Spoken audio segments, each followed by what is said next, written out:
last things, 마지막 일들, 마지막 것들, 거기에서 왔다고 말씀을 드렸고요. 이 종말론이라고 하는 용어를 처음 사용한 사람이 이제 필립 프리드리브라는 사람인데, 어떤 책에는 칼로브가 먼저 했다라는 책이 있습니다만은, 칼로브보다도 먼저 독일의 루터교 신학자인 프리드리브이 제일 먼저 종말론이라는 말을 사용했다고 말씀을 드렸고요. 그 다음에 이제 19세기 말까지의 종말론은 종말이 없는 종말론, 그러니까 종말론이라고 하는 학문은 있는데 종말이 중요하지 않은 그런 문제가 많은 신학이었죠. 그런 신학이었다는 말씀을 지난번에 드렸고, 그리고 이제 이런 말을 한 사람이 이제 브라텐이라는 신학자, 루터교 미국의 신학자였고, 그리고 몰트만 소망의 신학이라고 하는 혹은 희망의 신학이라고 하는 책을 쓴 몰트만이라는 사람이 그런 말을 했는데, 19세기 말까지는 종말론이 제대로 없었다. 그래서 이제 종말론의 발견이라는 그런 표현을 사용했다는 거예요. 종말론이 제대로 된 종말론이 없었다는 의미로서 그렇게 했다는 거죠. 그리고 미국의 조직신학자인 뻘코프, 유명한 사람인데, 이 사람이 한 말을 같이 한번 읽어보았습니다. 그리고 이제 판넨베르그라는 유명한 그 신학자가 있는데, 이 사람은 최근에 돌아가셨어요. 작년인가 재작년인가 돌아가셨는데, 이분은 이제 19세기에 종말론이 해체되었다라는 말까지 이렇게 이제 했습니다. 그래서 이 종말론의 그 역사를 한번 살펴보려고 하는데, 우선 초대교회부터 생각을 해 보도록 하겠습니다. 그러면 초대교회가 어떠한 교회였느냐라고 하는 것을 프린트에 이제 적어 놓았는데요. 초대교회에 대하여 루돌프 불트만이라고 하는 독일의 학자가 한 말이 있는데, 그건 뭐냐면은 초대교회는 종말론적 공동체였다 라고 얘기를 합니다. 종말론적 공동체. 그러니까 이제 이분만 얘기한 게 아니고, 또 미국의 다른 신학자인 프레드릭 그랜트라는 신학학자도 초대교회는 종말론적 공동체였다라는 이야기를 했습니다. 다른 말로 한다면 초대교회는 예수님이 승천하시고 마가의 다락방에서 이제 그 교회가 시작이 되잖아요. 그 시작되었을 때 그때의 교회는 어떤 교회였느냐? 종말을 주님이 다시 오시는 그때를 간절히 사모하는 사람들의 공동체였다는 거예요. 그러니까 마라나타라고 하는 것이 그들의 그 마음속에 항상 있는 겁니다. 주님이 아멘 주 예수에 오시옵소서 라는 그 간절한 심정이 모든 성도들에게 다 있었다. 그런 교회로 출발을 했다는 거죠. 그 초대 예루살렘 교회는 종말론적 공동체로 출발을 했고, 그 사람들이 전부 다 소유를 포기했지 않습니까? 자기의 소유를 포기하고 사도들의 발 앞에 자기들의 가진 것을 다 갖다 줄 수 있었던 것은, 주님이 내일 새벽이라도 오늘 밤이라도 오신다면 우리가 가지고 있는 것이 다 무슨 소용이냐 이거죠. 아무 소용이 없는 거거든요. 그러니까 그런 긴박한 종말의식 때문에 모든 소유를 포기하고 정말 이 땅에서 주님이 다시 오시는 그날만을 간절히 사모하면서 신앙생활을 했던 분들이 초대교회 성도들이었다는 거죠. 그래서 초대교회는 그런 의미에서 종말론적 공동체였다. 이렇게 이제 평가를 내리는데, 바울 사도도 비록 원사도는 아닙니다. 원사도는 아니고 나중에 사도의 대열에 합류를 했지만, 이 바울도 아주 긴박한 종말 의식을 가지고 살았습니다. 한번 성경을 찾아보도록 하겠습니다. 고린도전서 16장 22절 말씀. 고린도전서 16장 22절 말씀.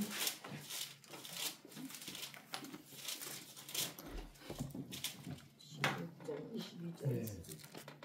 만일 누구든지 주를 사랑하지 아니하면 저주를 받을지어다. 주께서 임하시니 우리 주여 오시옵소서. 또는 마라나타 헬라어로 그 주께서 임하신다 주여 오시옵소서가 헬라어 원문에 보면 마라나타로 되어 있어요. 그러니까 지금 마라나타가 바로 이 고린도전서 16장 22절에 나오는 말씀입니다.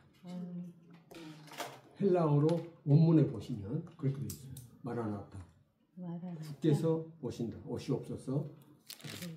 그러니까 이 바울도 주님이 재림하신다는 것, 아주 임박한 그 재림을 믿었다. 혹은 간절히 사모했다. 주님이 다시 오실 것을 그렇게 이제 볼 수가 있는데요. 그러면 이경옥 목사님 데살로니가 전서 4장 15절 말씀, 데살로니가 전서 4장 15절 말씀 읽어주시면 감사하겠습니다. 4장 15절 우리가 주의 말씀으로 너희에게 이것을 말하노니 주 강림하실 때까지 우리 살아남아 있는 자도 자는 자보다 결단코 앞서지 못하리라. 예, 살아남아 있는 자도 자는 자보다 결단코 앞서지 못하리라. 주 강림하신다는 말씀. 그 다음에 이제 최영미 목사님께서 데살로니가 전서 5장 1절부터 3절까지 전서 5장 1절부터 3절까지요. 3절까지 형제들아 때와 시기에 관하여는 너희에게 쓸 것이 없음은 주의 날이 밤에 도적같이 이를 줄을 너희 자신이 자세히 알미라. 저희가 평안하다 안전하다 할 그때에 잉태된 여자에게 해산 고통이 이름과 같이 멸망이 호련히 저희에게 이르리니 결단코 피하지 못하리라. 예. 그래서 주의 날이 2절, 주의 날이 밤에 그것도 낮에 오는 것도 아니고 밤에 온다 이거죠. 밤에 도적같이 이룰 줄을 너희 자신이 자세히 알미라. 그러니까 얼마나 그 초대교회 성도들은 그 종말의 그 긴박한 종말 의식을 갖고 있었기 때문에 언제든지 오늘 밤에라도 주님께서 오신다라고 하는 그런 생각을 가지고 살았으니까, 그래서 주의 날이 밤에 도적같이 일 줄을 너희 자신이 자세히 안다라고 바울 사도가 데살로니가 교인들에게 말씀을 하였습니다. 그리고서 이제 그 송민숙 목사님께서 빌립보서 4장 4절부터 5절까지 주 안에서 항상 기뻐하라. 내가 다시 말하노니 기뻐하라. 너희 관용을 모든 사람에게 알게 하라. 주께서 가까우시니. 예, 기뻐하라. 그러니까 우리가 이 세상에 살면서 고통이 많지 않습니까? 고통이 많거든요. 그러니까 기뻐하라는 것이 다 좋기 때문에 기뻐하라는 게 아니고 정말 안 좋은 일이 많고 힘든 일이 많지만 그때도 기뻐하라 라고 하면서, 그리고 또 너의 관용을 모든 사람에게 알게 하라, 이 말은 속 썩이는 사람들이 많다는 거예요. 이 세상에 정말 우리 마음을 편하게 해주는 사람만 있으면 참 좋겠는데 의외로 그렇지가 않습니다. 정말로 힘들게 하는 사람들이 많아요. 그럼에도 불구하고 주의 날을 기다리는 자들은 관용, 넓은 마음을 가지고 용납해 주라, 이런 얘기예요. 그게 참 어려운 겁니다. 생각보다 용납하기가 정말 어려워요. 어떨 때는 정말 죽이고 싶을 때도 있어요. 너무 미우니까, 너무 화가 나니까. 그런데도 기뻐하고 관용, 용서해주고 받아줘라. 받아주기 싫은데. 근데 거기서 주께서 가까이 오시니까 예. 그거를 이렇게 하라는 게 이해가 죽기 전에 구원시켜야 되니까. 주님이 가까우시니까. 죽으면 끝이니까. 그 모든 그 심판을 하실 분이죠.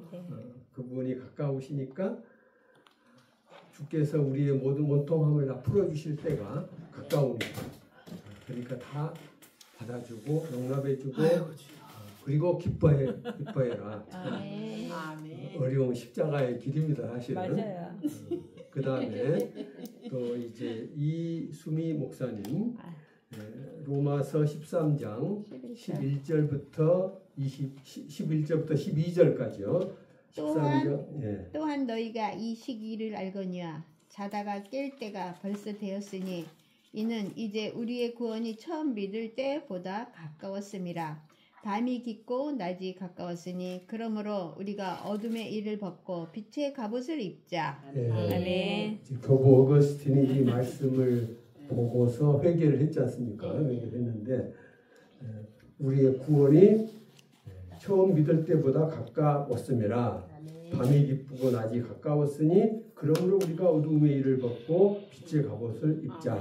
그래서 주님의 오실 날이 가까웠으니까 우리가 모든 그 잘못된 길을 다 이제 버리고 올바른 주님의 길을 가자라고 그렇게 이제 얘기를 했습니다. 그래서 이 바울의 종말론에 대해서 좀 더 자세하게 알고 싶으신 분들은 김균진 교수, 연세대 교수입니다. 김균진 그 연세대 신학 교수 지금 나이가 많으신 분인데요. 종말론을 썼어요, 그분이. 김균진 교수의 종말론을 보시면 바울의 종말론에 대하여 좀 더 자세하게 공부하실 수가 있습니다. 그리고 이제 요한계시록에 대해서 권위자는 이필찬 교수라고 있어요. 옛날에 웨스트민스터 신학대학원에서 이제 교수했는데 요새는 어디 갔는지 잘 모르겠는데요. 이분이 쓴 그 요한계시록을 어떻게 읽을 것인가라는 책이 있습니다. 그래서 그 책에서 이제 자세하게 요한계시록을 설명하고 있으니까 참고하시면 되겠고요. 요한계시록의 기록 연도는 사도 요한이 반모섬으로 귀양 갔던 그 시기입니다. 그때가 주후 94년경부터 96년 사이. 그때 이제 도미티안 황제라고 그 로마 제국이 10대 박해를 했거든요. 그 10대 박해에 대한 책을 제가 썼는데요. 첫 번째 박해가 네로 황제가 박해를 했고 두 번째 박해가 도미티안 황제의 박해예요. 도미티안 황제. CLC에서 책이 나왔습니다. 그래서 이제 그 10대 박해 책을 보시면 도미티안 황제의 박해 때에 요한계시록이 기록이 되는 거예요. 그러니까 지금 요한계시록을 쓴 사도 요한은 도미티안 황제가 기독교를 핍박할 때 반모섬으로 귀양을 갔습니다. 그러니까 그 배경, 요한계시록의 배경은 뭐냐면은 로마의 황제였던 도미티안 황제가 기독교를 박해할 때 그때 이제 귀양을 가서 반모섬에서 귀양살이를 하면서 사도 요한이 환상을 보고 그걸 이제 기록을 한 것이다 이거죠. 그래서 요한계시록 제일 마지막에 22장 20절 아멘 주 예수여 오시옵소서. 지난번에 우리가 같이 읽었습니다. 그래서 이제 거기까지는 우리가 초대교회 공동체가 종말론적 공동체라는 것을 알 수가 있죠. 1세기 말, 그러니까 사도 요한이 세상을 떠난 것이 대강 주후 98년경이거든요. 그러니까 거의 1세기가 끝날 때 아닙니까? 그러니까 그때까지는 그 종말에 대하여 간절히 사모하는 분위기가 초대교회에 있었는데 문제는 뭐냐면 1세기가 지나가고 주후 2세기가 됩니다. 세월이 지나가요 자꾸.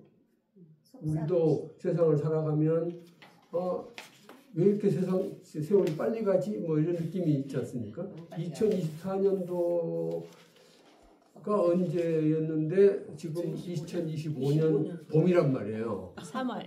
3월. 지금 저희 단지 아파트 단지에는 지금 목련꽃이 지금 이제 피려고 아니 또 이미 핀 나무도 있어요. 양지 쪽에. 빠르다. 뭐 다른 나무들도 막 그렇죠. 옛날에 싹이 올라오고 라일락도 예, 올라오고. 막 그래요. 어. 봅니다. 그러니까 왜 세월이 이렇게 빨리 가느냐라고 이제 느낄 수 있는데 주후 1세기로 빨리 지나갔습니다. 빨리 지나가고 이제 주후 2세기 주후 2세기가 왔는데 그때부터 이미 이제 타락, 이 타락이라기보다도 뭐라고 할까 느슨해졌다. 희미해졌네. 예, 주님이 해이해졌다. 희미해졌다. 왜냐하면 주님을 간절히 기다렸는데 안 오시. 안 오셔. 안 오셨단 말이에요. 육신에 보이게 네. 영적으로는 이제 오셨는데. 오는 것이 보는 사람들이 있어요. 네. 영적으로는. 근데 아주 그렇게 되는 사람은 사도 요한처럼 아주 영적으로 민감한 사람들이죠. 예. 영적으로 민감한 사람들은 주님의 임재를 느낀단 말이에요. 느끼는데 영적으로 민감하지 못한 사람들은 보이는 것에 의존을 하기 때문에 눈에 보이는 거, 손으로 만질 수 있고 그러니까 지금 막달라 마리아도 예수를 만지려고 하니까 만지지 말라고 했잖아요. 네. 지금 예수님 부활하신 주님은 우리 손으로 만지고 싶어도 쉽게 만져질 수 있는 분이 아닙니다. 안 된다고. 근데 사람들은 눈으로 볼 수 없고 손으로 만질 수 없는 것은 없다고 생각하기가 쉬워요. 아닙니다. 영적인 그런 그 수준이 낮을 때는 그랬잖아요. 눈에 안 보이고 손에 만져지지 않으면 이제 못 느끼니까.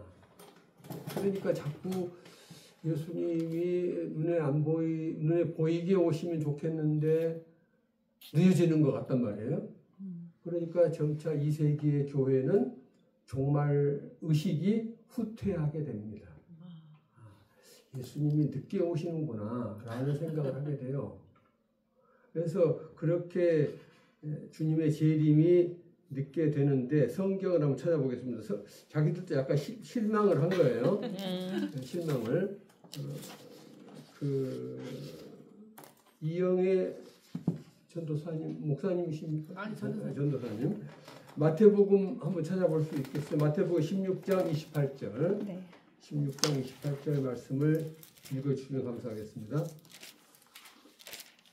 진실로 너에게 이르노니 여기 섰는 사람 중에 죽기 전에 인자가 그 왕권을 가지고 오는 것을 볼 자도 있느니라. 예, 예수님이 직접 말씀하시기를 여기 섰는 사람 중에 죽기 전에 인자가 그 왕권을 가지고 오는 것을 볼 자들도 있다라고 말씀하셨기 때문에 이 말씀을 문자 그대로 받아들이면 아니 예수님이 이렇게 말씀하셨는데 왜 눈에 보이게 안 오셨냐 이렇게 이제 오해를 할 수가 있죠. 오해할 수 있습니다. 근데 예수님은 빌라도 앞에서도 뭐라 그랬냐면은 내가 왕이라고 그랬어요. 그랬어요. 네. 근데 빌라도는 그 말이 무슨 뜻인지를 몰랐죠. 네. 왜냐하면 진리를 모르기 때문에. 맞아요. 진리를 알아야 주님이 내가 길이요 진리요 생명이라 말씀하셨습니다. 네. 근데 주님이 진리신 것을 모르기 때문에 빌라도는 지금 내가 왕이라고 주님이 말씀하셨어도 못 믿었었죠. 믿지를 못하는 거예요. 그러니까 지금 진리를 제대로 깨닫지 못하는 자들은 예수님이 안 보이는 겁니다. 눈에 안 보여요. 네. 그래서 왕권을 갖고 계시고 지금도 통치하고 계신다라는 사실을 잘 모르는 겁니다. 그러면 이제 박영애 목사님께서요. 마가복음 9장 1절도 읽어주시기 바랍니다. 9장 1절 예. 또 그들에게 이르시되 내가 진실로 너에게 이르노니 여기 서 있는 사람 중에는 죽기 전에 하나님의 나라가 권능으로 임하실 것을 볼 자들도 있느니라 하시니라. 예. 네. 또 누가복음 9장 27절도 박 목사님 읽어주시기 바랍니다. 9장 27절. 27절 예. 예수께서 그 손을 잡아 일으키시니 9장 아니 27절. 9장 20절. 9장 27절 누가복음이라 그러는데 아, 누가복음. 못해요. 안 해요. 내가 아닙니다. 참으로 너희에게 이르노니 여기서 있는 사람 중에 죽기 전에 하나님의 나라를 볼 자도 있느니라. 예. 네. 그러니까 저는 이제 그 대학생 때 뭘 했냐면은 마가복음, 마태복음, 누가복음이 네. 서로 비슷비슷한 말씀이 많으니까 이거 좀 연구를 해야 되겠다라고 대학교 학생 때 이제 그 생각을 했어요. 그래서 그때부터 이제 공부를 했는데, 그러니까 마태복음, 마가복음, 누가복음, 요한복음을 넷을 놔두고 서로 같은 내용을 연결을 시키는 겁니다. 그걸 뭐라고 하냐면은 총관표라 그래요. 공관복음 총관표. 공간복음. 총관표를 그때부터 이제 만들기 시작을 했거든요. 그래가지고 나중에 이제 독일 가서 공부를 하는데 독일 교수님들이 벌써 만들어 놨더라고요. 제가 만들기 전에. 독일말로는 이제 어떻게 돼 있냐면은 여러 가지가 있는데 그 중에 이제 제가 가장 인상 깊었던 것이 마태복음 중심으로 공관복음 총관표를 만들어요. 뭐냐면 마태가 쓴 것을 일단 기준으로 한단 말이에요. 그래서 마태에 있는 것이 마가에 있는 것도 있고 마가에 없는 것도 있어요. 마태에 있는 것은 옆에다 쓰고, 또 누가도 마찬가지예요. 누가에 있는 것하고 마태에 같이 있는 것은 옆 세 번째 단에다가 누가를 쓰고, 또 요한복음에 있는 것도 이제 그 마태에 있는 것이 또 요한에 있다 그러면은 거기에 또 쓰고, 그러면 넷이 나오죠. 그렇게 마태복음을 중심으로 하나를 만들고, 또 이제 어떤 분은요 마가복음을 중심으로 만들어요. 마가복음을 제일 앞에다 놓고 마가복음에 있는데 누가복음에 없다. 그러면 이제 그거는 빼고, 마가복음에는 있고 누가복음에 있다. 그러면 이제 같이 놓고, 뭐 이런 식으로 이제. 그럼 마가복음에 없는데 마태복음에 있다. 이거는 이제 그거는 아예 제거를 시켜야 되겠죠. 그런 식으로 마가복음 중심으로 만들고, 독일말로 된 겁니다. 그 다음에 이제 어떤 분은 또 누가복음을 중심으로 해가지고 누가복음 1장에 나오는 것은 마태, 마가에 없어요. 사가랴 없죠. 세례 요한 아버지, 그 엘리사벳, 세례 요한 엄마 이야기 없어요. 그러니까 누가복음 앞에다 써놓고 마태, 마가에는 없으니까 그거는 뺀다 이거죠. 그렇게 해서 만든 것이 누가복음 중심으로 만든 겁니다. 독일말로 된 거 있는데 한국말로 된 거 없더라고요. 그래서 제가 만들었습니다. 세 가지를 다 만들었어요. 제가. 세상에. 그러니까 마태복음 중심으로 공관복음 총관표, 또 마가복음 중심으로 공관복음 총관표, 그 다음에 또 누가복음 중심으로 공관복음 총관표. 그러니까 성경 말씀을 완전히 그냥 이게 가장 중요한 게 복음서다. 저는 이제 그렇게 대학생 때부터 그렇게 생각을 했습니다.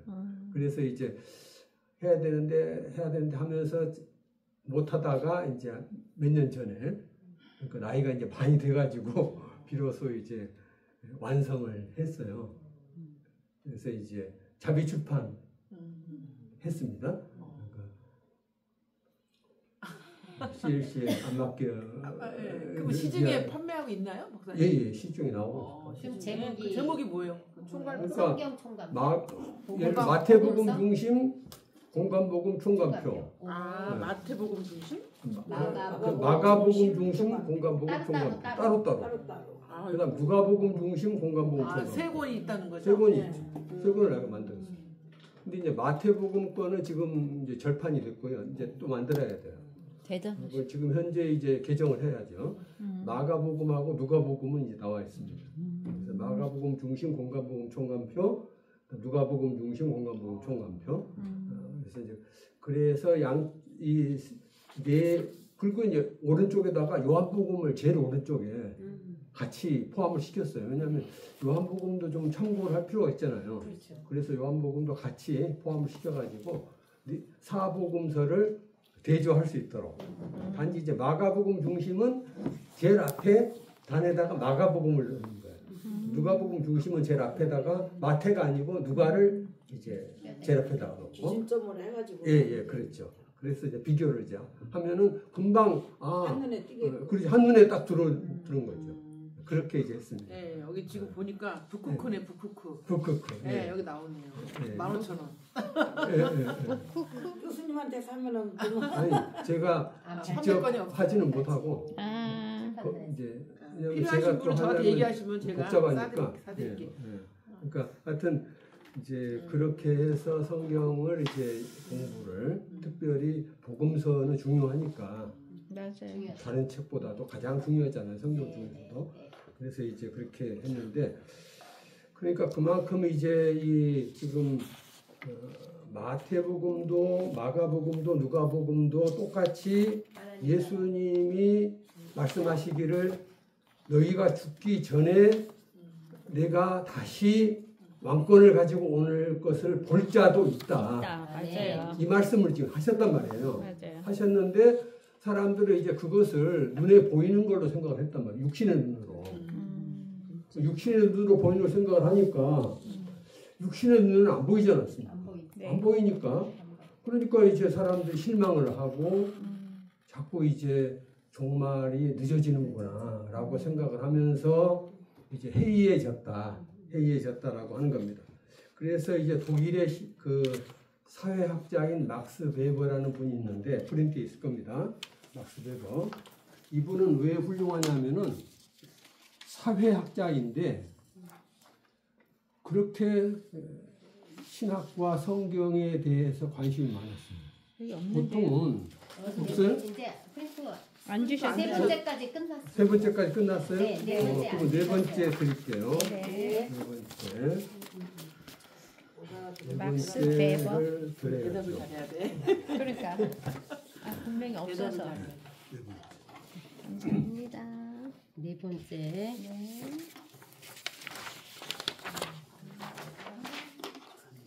모자도 잘 어울리시죠? 막스 웨버 독일 사람이에요? 막스 베버라고 그래요. 베버. 독일 사람. 독일 사람. 웨버라 그래요? 웨버. 웨버가 아니라 웨버가 아니고 베버. 웨버.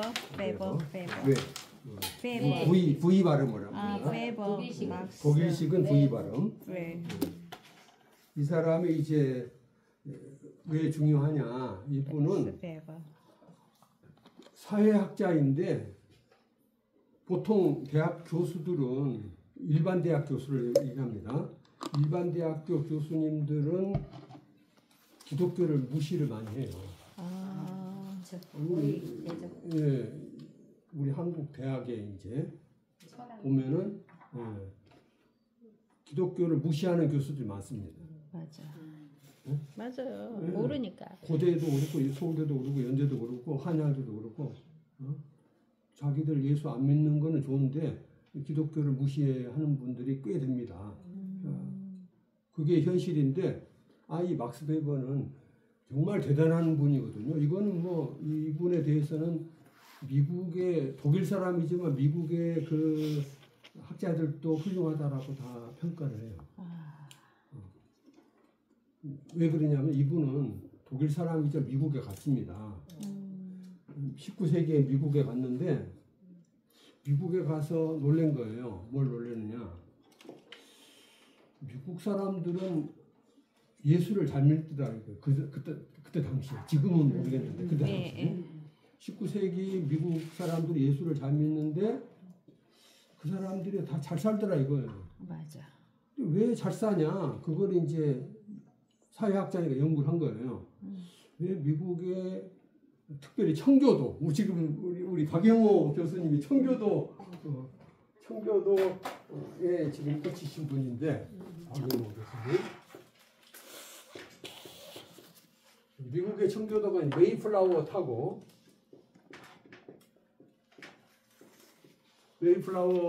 이제 미국에 가서 지금 개척한 네, 했잖아요. 네. 그러니까 우리 박영호 교수님께서 이걸 이제 잘 연구. 많이 이제 박영호 교수님 영국 쪽으로 많이 이제 하시겠지만 또 미국도 중요한 말이에요. 네. 미국의 그 청교도들이 뉴 잉글랜드라고 뉴 잉글랜드 뉴. 새로운 영국. 영국인데 새로운 영국이다 이거지 이제 뉴. 뉴. 옛날 영국 말고 뭐 옛날 영국 어떤 영국이냐? 옛날 영국은 식민지만 많이 삼았죠. 잘 생각하세요. 교황청. 예수님을 제대로 안 믿는 영국이 된 거예요. 아, 영국이. 그러니까 지금 요새 영국 보세요. 그러면은 예. 교회당을 이슬람에다가 팔고 네. 술집 만들고 네. 이렇단 말이에요. 맞아요. 근데 지금 요새만 그런 게 아니고 옛날 영국도 한 300년 전 영국도 타락을 많이 했습니다.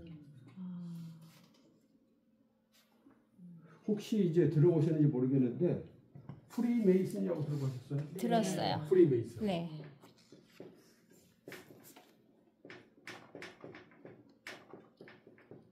이 프리메이슨이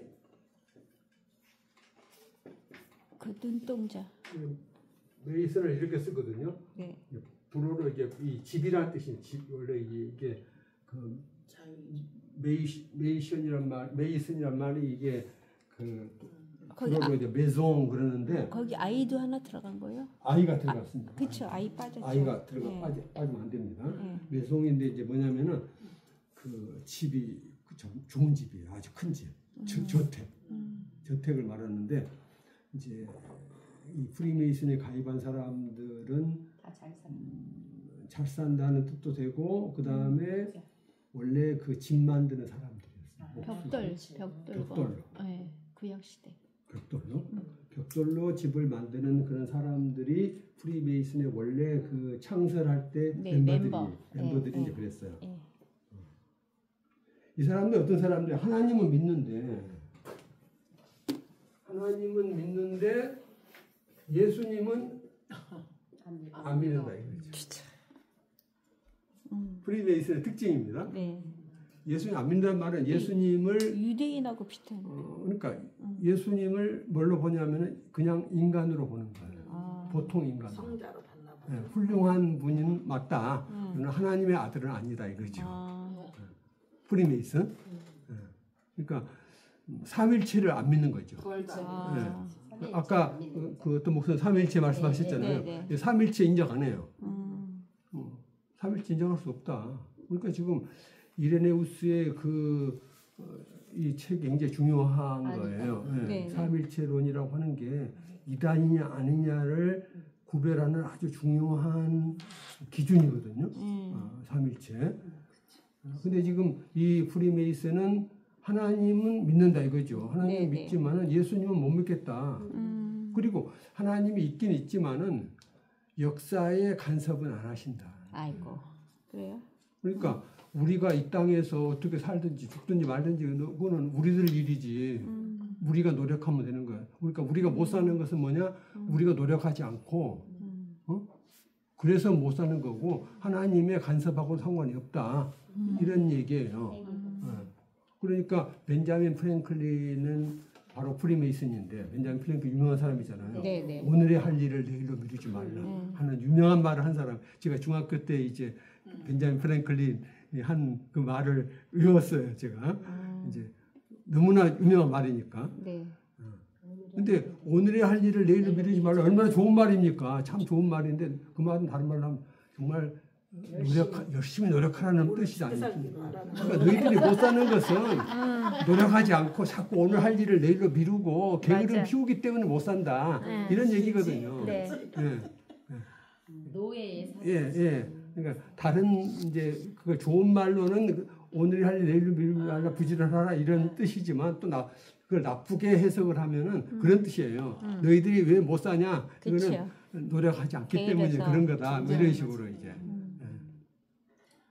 그러니까 인간의 노력이 중요한 거죠. 이 사람들한테는. 이런 프리메이슨이 우리 한국에도 한국 교회에도 들어왔다 그래요. 그런 네. 말이 있어요. 요새. 있어요. 네, 그런 말이 있는데 조지 워싱턴도 프리메이슨이었고 어머머머. 대통령 아니에요? 거의 미국 대통령, 대통령이랑 초대 대통령. 아, 어. 프리메이슨. 프리메이슨.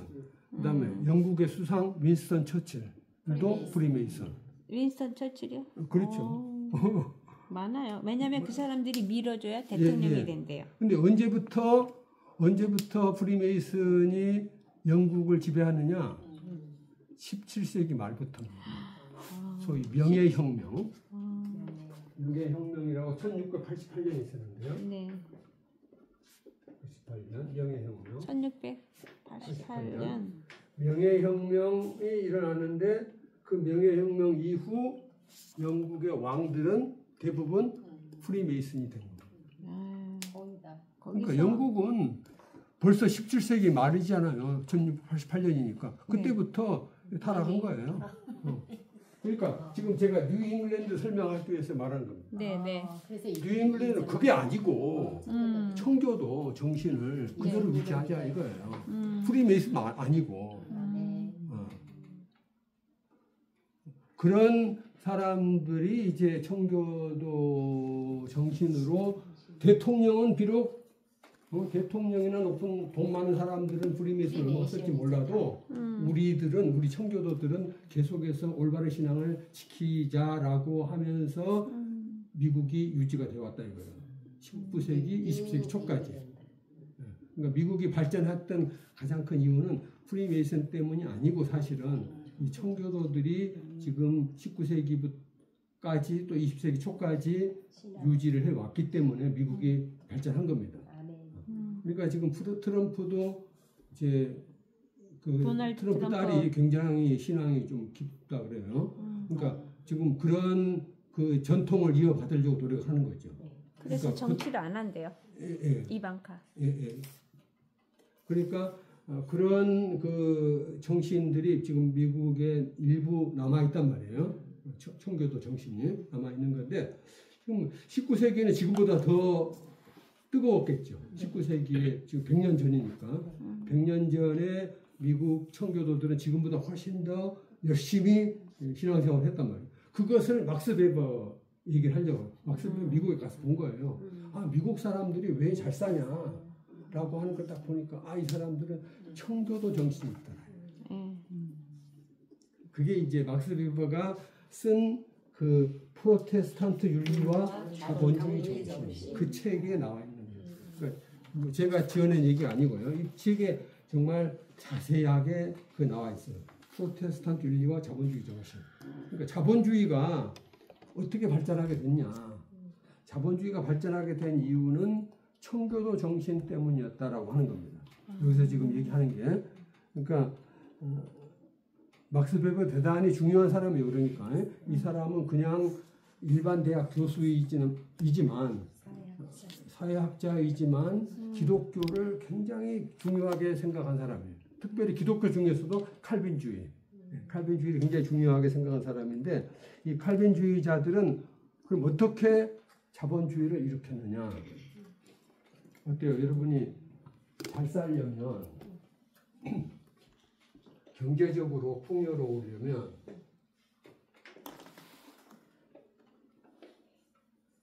낭비하면 됩니까? 안 돼요.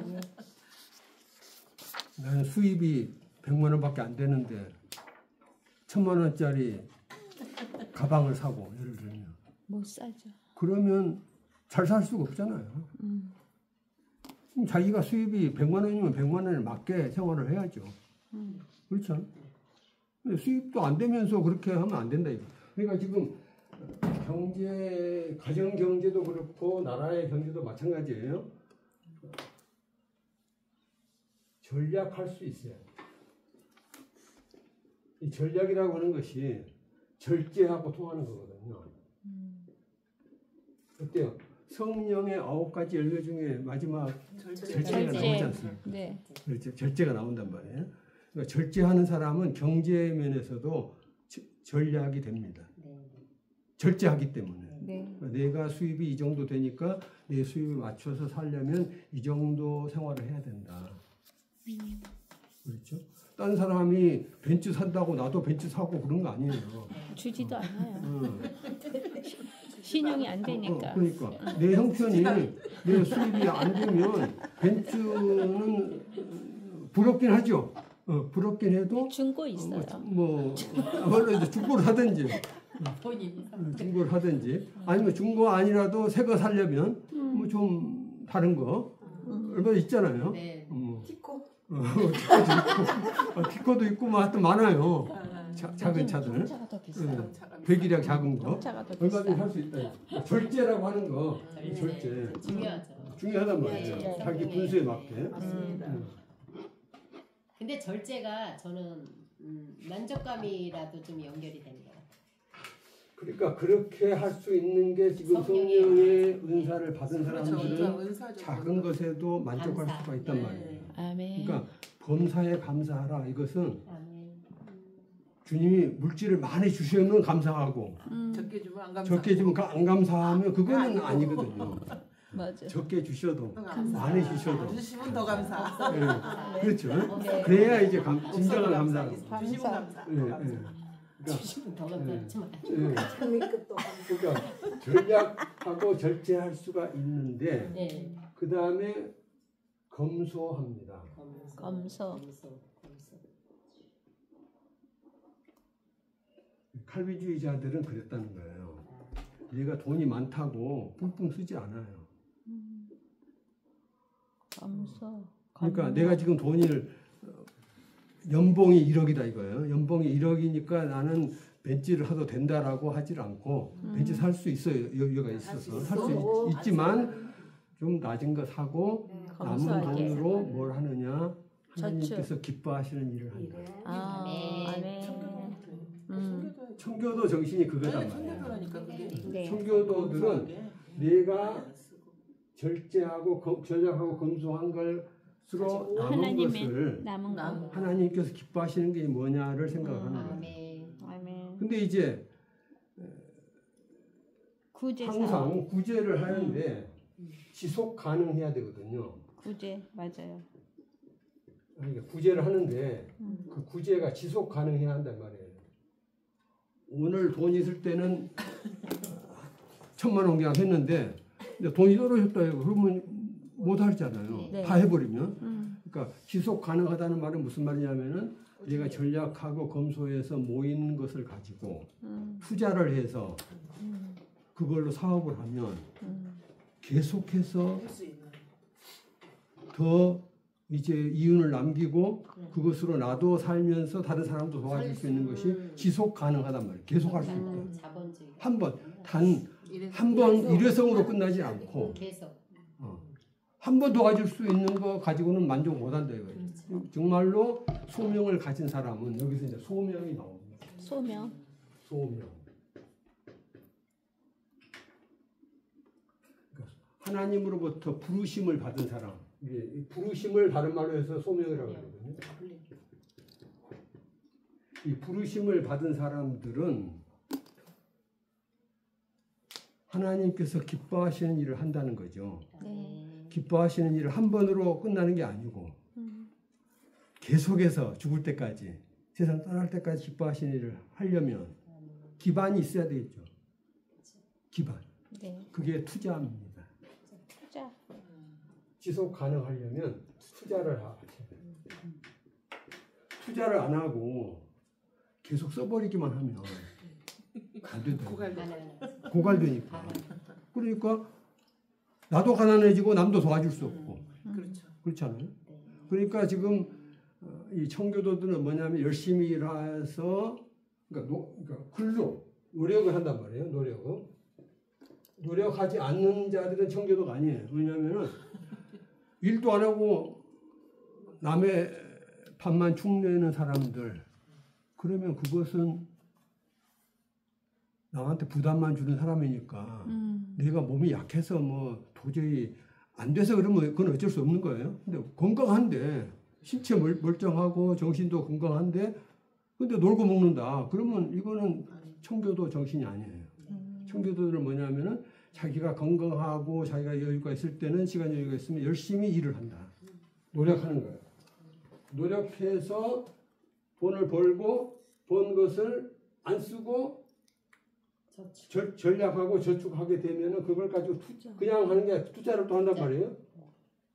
그러면 이 투자한 것으로 돈을 또 벌잖아요.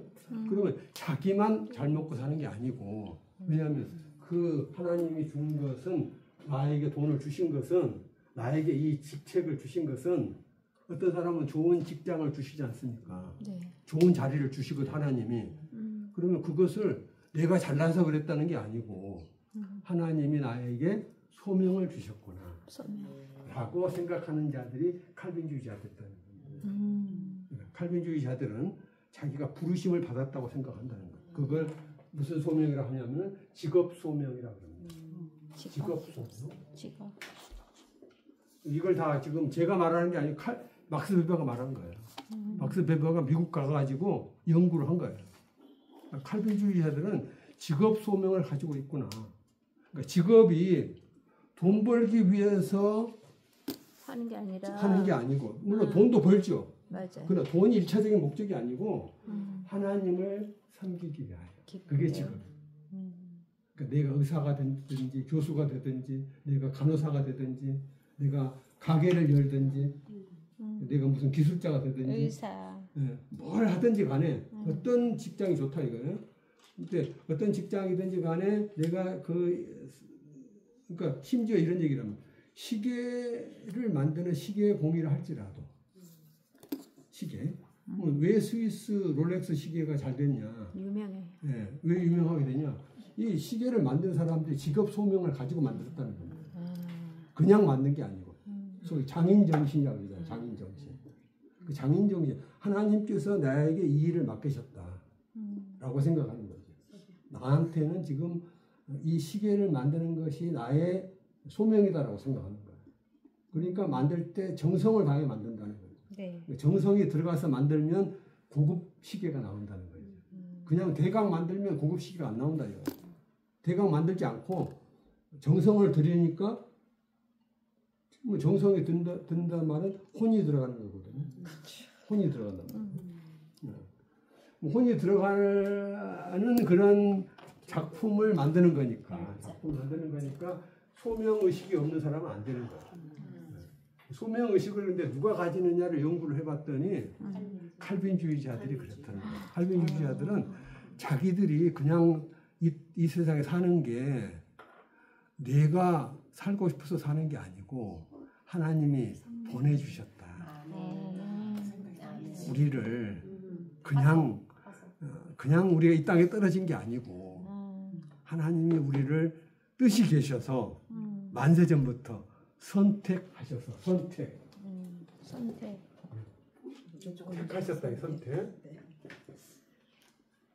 하나님이 택하셔서. 네. 그러니까 막스 베버가 대단한 분이에요. 성경을 설교하네요. 네, 아니 사회학자인데 네. 일반 대학 교수인데 공부를 많이 했어요. 하이델베르크, 제가 다닌 하이델베르크 대학 교수였습니다. 어머나. 네, 그러니까 독일의 관광객들이 하이델베르크에서 못 보는 줄 알아요?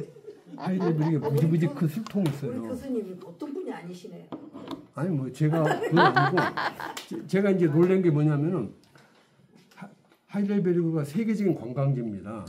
독일에서 맞아요. 제일 많이 사람들이 가요. 우리 한국 그러니까 그 독일 역사를 모르고 기독교를 안 믿는 사람들도 독일 여행을 가면 하이델베르크를 꼭 들려요. 근데 하이델베르크 성이 있는데 그 성이 무지무지 아름답거든요. 그러니까 거기를 꼭 들러요. 근데 그 성에 가면은 무지무지 큰 포도주 통이 있어요. 포도주 얼마나 크냐면 이 방보다 더 커. 높이가 지금 요거는 3m도 안 되잖아요. 포도주를 이렇게 많이 담가놨어요. 높이가 하여튼 뭐 이것의 2배 정도 돼 높이만. 그런 와인 통이 2개나 있어. 몇백 년 됐어요? 사람도 들어가는 거야 거기 안에? 아니지. 아 사람은 안 들어가. 원래 술 먹는 거니까. 들어가면 빠져 죽지. 그러니까 통이 그 크다 동네가 이거지. 포도밭이 많아요. 네. 포도밭이 많은데 그 포도를 수확을 해가지고 용주한테 한꺼번에. 바치는 거야. 아. 용주님이 이제 그 아. 세금으로 받는 거죠. 받은 그 포도를 가지고 이제 거기다가 술을 담그는 거야. 술을 근데 포도주는 100년이고 200년이고 오래 가지 않습니까? 오래돼야 오래될수록 오래 또 비싸요. 그리고 비싸. 예. 그러니까 이제 거기 통이 있는데 한국 사람들은 꼭 자기 이름을 써요. 거기다가. 거기 통에다가 김안무개가 와 있다. 다 그래요. 김안무개가 왔다. 저는 이제 안 썼습니다. 저는 뭐 거기 살지만 살았지 10년간 살았거든요. 아직 살았는데 거기 갈 때마다 느끼는 게 아니 우리 한국 사람들은 왜 꼭 거기다가 왜 이름을 써놨냐 이거지 이제. 나는. 돌에도 써놓고 뭐 다 써놔요. 예. 가는 곳곳마다. 그런데 이분들이 하이델베르크에서 가봐야 될 때를 안 가보는 거예요. 우리 한국 분들이. 어디를 안 가보냐. 막스 베버가 신학 교수님과 토론했던 집이 있습니다. 자기는 사회학자니까 성경을 모르잖아요. 그러니까 성경을 알기 위해서 이 사회학자 교수님이 신학 교수님을 친구로 삼아가지고 당신하고 같이 성경을 연구하자. 사회학 교수인데 그런 집이 있어요. 네카강 강변에 이제 그 집이 있거든요. 그 집을 정말 가봐야 되는데 사람들은 그거를 몰라. 제 강의를 안 들었거든요. 제 강의를 안 들었기 때문에 그 집을 몰라. 그래가지고 그 집에 안 가봐요. 근데 그 집을 가봐야 돼 사실은. 그래야 아 막스 베버라는 사람이 독일 학자인데 미국까지 가서 청교도들에 대한 연구를 해가지고 이 프로테스탄트 윤리와 자본주의 정신이라고 하는 유명한 책을 썼구나. 그 사실을 알아야 되는데 그걸 넘어가 버리는. 아니 술통만 바꿔주고 뭐 할 거냔 말이에요. 그러니까 술통도 물론 그것도 구경거리죠. 그렇지만 그것은 의미가 없고 그렇지 않습니까? 술통이 무슨 의미가 있습니까? 진정한 의미는 하나님 말씀으로 사람들이 어떻게 변화됐느냐 이게 중요한 겁니다. 그렇지 않습니까? 근데 이 막스 베버가 바로 그 집에서 연구를 한 것이 미국의 청교도들에 대한 연구를 했다는 그 얘기가 이제 중요한 겁니다. 그래서 연구를 해서 이제 나온 내용을 지금 얘기하는 건데, 이 선택, 하나님이 우리를 만세전에 선택하셨구나. 만세전에 선택하셔서 우리를 부르신 것이다. 라는 생각을 막스 베버가 하게 되는 겁니다. 하고, 칼빈주의자들은 그랬다. 그러니까 미국에 간 청교도들은 칼빈주의를 믿으면서 자기들이 하나님의 선택을 받은 사람들이고, 그러니까 우리가 무엇을 하든지 우리는 하나님이 함께 하신다. 그랬죠. 아무리 어려운 상황에 직면한다 하더라도 나 혼자 있는 것이 아니고 하나님이 함께 하시면 내가 비록 지금은 연약하고 지금은 힘들지만 반드시 승리한다. 승리하게 하신다. 네. 이게 이제 청교도들의 생각이고 칼빈주의자들의 생각이에요. 기본적으로. 그러니까 그런 마음을 가지고 맨손으로 맨몸으로 미국에 이민을 갔단 말이에요. 많은 사람들이. 청교도들이. 처음에는 아무 재산이 없었어요. 무일푼으로. 있었어도 뭐 조금밖에 없는. 그렇지만 열심히 일하고 근데 투자를 하고 싶은데 돈이 부족할 수 있어요. 뭐 대출을 받아야 되겠죠. 대출을 받으려면 아시는 대로 신용이 있어요. 믿을 수 있는 사람한테 대출을 해주지 믿을 수 없는 사람한테 어떻게 대출을 해줍니까? 안 주죠. 안 되지 않아요. 자본주의라고 하는 것은 금융자본주의가 있습니다. 금융자본주의. 은행. 이 은행을 통하여 대출을 잘 받아가지고 그 대출 받은 돈을 잘 활용을 해서 투자를 잘 해가지고 이제 성공을 하면 된단 말이에요. 그럼 대출을 이제 받으려면 신용이 있어야 되는데 막스 베버가 본 겁니다.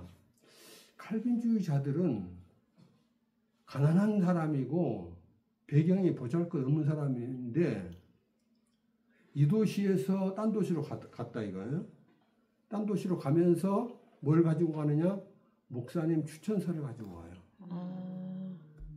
그리고 그 새로운 도시에서 정착을 하는 과정에서 그 새로운 도시의 목사님을 찾아가가지고 내가 저 도시에서 지금 새로 이사를 와서 이곳에 새로 정착을 해야 되는데 좀 저를 좀 도와달라고 이제 부탁을 드리면 그 새 도시 교회 목사님이 뭘 보느냐? 추천서를 보는 겁니다.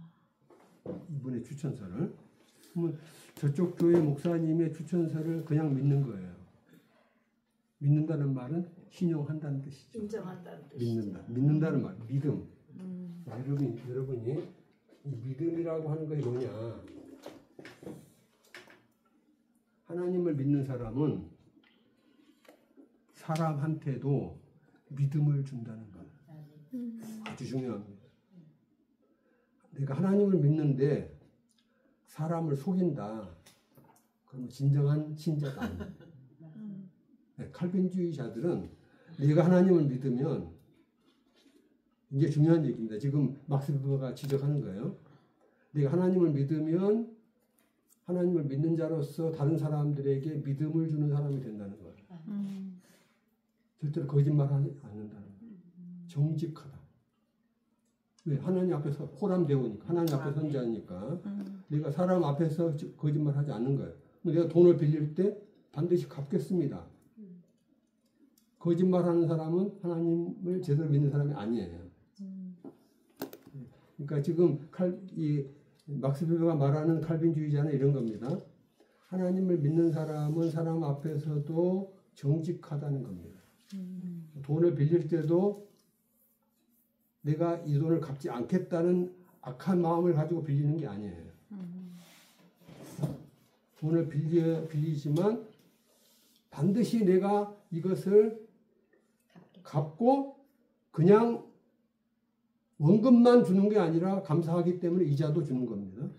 이자라고 하는 것이 감사의 표시예요. 어떻게 본다면. 맞아요. 네, 감사의 표시거든요. 내가 이 돈을 사용해서 더 큰 돈을 내가 벌었으니까 그에 대해서 당연히 빌려준 사람한테 감사의 표시를 하는 것이 사람 도리거든요. 그렇잖아요. 그러니까 그런 것을 할 줄 아는 사람이 진정으로 믿음이 있는 자다 이런 겁니다. 그러니까 믿음이라고 하는 것이 추상적인 믿음이 아니에요. 그러니까 우리 한국 교회에서 목사님들께서 지금 믿음을 설교를 하실 때 추상적인 설교를 많이 하십니다. 추상적으로. 맞아요. 근데 구체적인 믿음은 뭐냐? 진짜 믿음 있는 사람은 다른 사람으로 하여금 나를 믿게 만드는 거예요. 다른 사람이 나를 믿게. 그건 뭐냐면 내가 정직해야 믿지. 거짓말하는데 나를 믿겠습니까? 사기꾼으로 되는 거죠. 근데 칼빈주의자들은 절대로 거짓말하지 않는다. 왜? 하나님의 선택받은 자는 택함을 받은 자가 거짓말할 필요가 없잖아요. 아니 그 자신이 있는데 하나님이 나와 함께 하시는 자신이 있는데 내가 왜 거짓말하면서 사냐 이거예요. 그렇지 않아요. 택함을 받은 자인데. 그렇죠? 내가 부르심을 받고 택함을 받은 자는 하나님이 함께 하시기 때문에 반드시 이루신다. 그리고 설령 실패한다 할지라도 거짓말하지 않는 거예요. 내가 이번에 실패했습니다. 정직하게 말하는 겁니다. 실패해서 내가 갚지 못하게 됐는데 정직하게 말하면 상대방도 진짜 같은 신자가 아닌 경우는 모르겠지만 신자인 경우에는 상대방이 진심으로 자기의 그 부족한 점과 잘못된 점을 인정하면 용서해 주잖아요. 진정한 신자는. 그렇죠? 진정한 신자는 예수님께서 말씀하시기를 7번이라도 용서하라고 했기 때문에 잘못을 인정하고 다시 그 정직한 그 자기의 마음을 표시하는 사람을 끝까지 매몰차게 짓밟지 않는단 말이에요. 그렇죠? 그런 분위기가 만들어지면 뭐가 만들어지느냐? 신용사회가 만들어집니다. 신앙사회. 신용사회가 저절로 만들어지는 게 아닙니다. 그런 칼빈주의자들과 같은 그 믿음이 있는 사람들이 여러 명 있으면 한 명 가지고 안 돼요. 여러 명 이 도시에도 있고 저 도시에도 있고 또 제3의 도시에도 있고 다 연결돼 있고 서로 네트워크로 목사님들끼리 편지 교환하면서 이 사람 믿을 수 있는 사람이요. 추천서에 있을 거 아닙니까? 아, 이 사람은 믿을 수 있는 사람입니다. 추천서에 딱 보고서 아, 이 사람 믿을 수 있는 사람으로 했으니 이 사람 가게 얻는 거 도와주자. 어? 가게 얻으려면 전세금도 있어야 되고 뭐 기초 물건도 사야 되니까 돈이 필요할 거 아닙니까?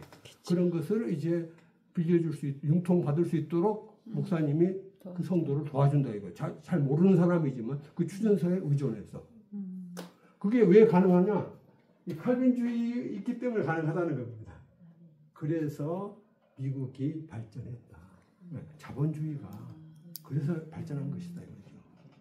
그냥 된 게 아니에요. 미국만 그렇지 않고 스위스도 그렇다. 스위스가 세계에서 GNP가 제일 높거든요. 제일 잘 살아요. 근데 스위스도 칼빈주의입니다. 칼빈. 네.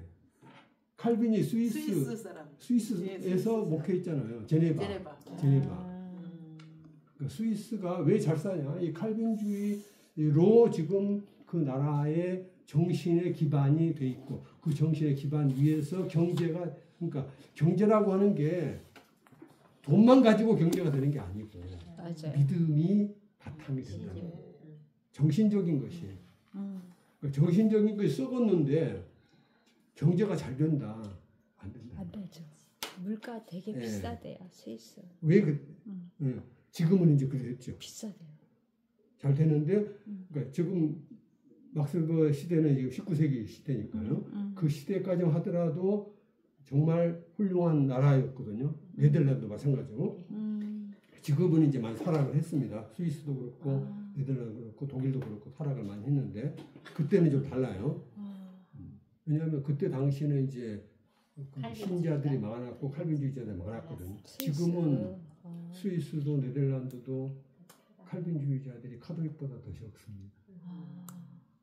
개신교 국가인데 스위스가 개신교 칼빈주의 국가인데 네덜란드가 칼빈주의 국가인데 왕은 지금도 칼빈주의를 믿어요. 왕은 네덜란드 왕은요. 스위스 네덜란드요? 네덜란드가요. 스위스는 왕 국가가 아니고 공화국이고요. 그런데 네덜란드 보면은 지금 기독교 인구를 보면은 카톨릭이 더 많다니까. 예수 안 믿는 그 무신론자들이 반 이상이고 인구 전체의 무신론자들이 반 이상이고 카톨릭 신자가 개신교 신자가 더 많습니다. 원래 네덜란드 그러면은 칼빈주의 국가였거든요. 스위스도 비슷해요. 스위스도 무신론자들이 지금 더 많아요. 근데 그때 당시는 그렇지 않았다 이거죠. 19세기, 20세기 초. 그러니까 그 나라가 그렇게 잘 살 수 있었게 된 것은 칼빈주의를 믿는 사람들이 그렇게 정신적인 기반을 가지고 경제를 일으켜 놓은 겁니다. 튼튼하게. 예. 근데 지금 왜 타락을 했냐면은 사람들이 눈에 보이는 경제만 생각을 하고 그 경제가 일어나게 된 정신적인 바탕, 기독교, 칼빈주의 이것을 잊어버리기 때문에. 그 스위스 은행에다 다 돈 갖다 감치잖아요. 그러니까 그것이 이제 그런 정신적인 것이 무너지는 겁니다. 한국도 마찬가지예요. 한국도 잘 사는 것 같은데 왜 힘드냐? 겉으로 보기에는 막 화려하죠. 근데 밑바탕에 정신적인, 영적인 것이 지금 흔들리니까 거기에 이제 문제가 있는 겁니다. 그러니까 한국 교회가 이제 이런 문제를 놓고 생각을 많이 하셔야 되는데 특히 여러분 목사님들께서 그런 문제를 선지자적인 역할을 하셔야 되는 거예요. 아멘. 그래서 이제 정말로 우리가 잘 살게 되는 것이 우리가 외적으로 노력하고 그리고 무슨 경제적인 무슨 기술을 발전시켜 가지고 그것만으로 된다. 중국식입니다. 중국은 그렇게 하고 있어요. 근데 중국이 제대로 된 이런 걸 잘 못 만들잖아요. 만들어놔도 뭐 중국제 사면 금방 망가지고 왜 그렇게 중국제는 쉽게 망가지는지 모르겠는데 저도 많이 중국제 사거든요. 싸게. 싸서도 그런 거 있는데 하여튼 너무 쉽게 망가져요. 맞아요. 공정을 다 빼버리는 거야. 공정을. 그러니까 그런 기독교적인 것을 중요하게 안 생각하지. 공산주의가 더 공산주의니까. 중요하고 공산주의가 중요하고 정직하지 교회도 않아. 전부 뒤에 정보원들이 앉아가지고 감시하고 속이고 그냥 목사님이 무슨 느끼고 설교하는지 그냥. 그런 나라거든요. 지금 엄청 핍박하잖아요. 핍박을 하고 네, 다 감시를 하고 벌금 2,800만 원. 그런 나라니까 결국 정신적으로 영적으로 안 되는 거야. 안 될 수밖에 없어. 안 될 수밖에 없어요.